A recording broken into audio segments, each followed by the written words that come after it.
നമസ്കാരം. വേനൽക്കാലത്ത് ദാഹമാറ്റാൻ പറ്റിയ ഒന്നാണ് തണ്ണിമത്തൻ.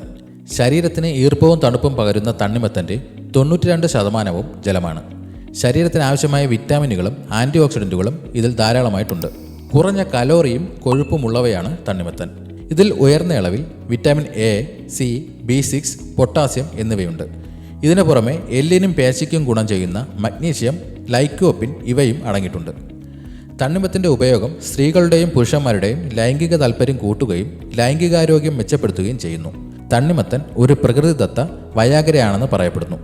ഇതിൽ അടങ്ങിയിട്ടുള്ള അമിനോ അമ്ലങ്ങളാണ് ഇതിന് സഹായിക്കുന്നത്. ധമനികളെ വികസിപ്പിക്കാൻ കഴിവുള്ള പദാർത്ഥമാണിത്. ഹൃദയാരോഗ്യത്തിന് തണ്ണിമത്തൻ വളരെ നല്ലതാണ്. മൂത്രവിസർജനം വേഗത്തിലാക്കുന്നു. അതിനാൽ തന്നെ വേദന കൂടിയുള്ള മൂത്രം പോക്ക്, നീര് എന്നിവയ്ക്ക് ഇത് നല്ലതാണ്.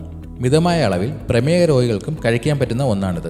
തണ്ണിമത്തൻ കഴിക്കുന്നതും ചർമ്മത്തിൽ പുരട്ടുന്നതും ചർമ്മത്തിന് വളരെ നല്ലതാണ്. ചൂടുകാലത്തുണ്ടാകുന്ന കുരുക്കൾ മാറാനും ഇത് കഴിക്കുന്നത് നല്ലതാണ്.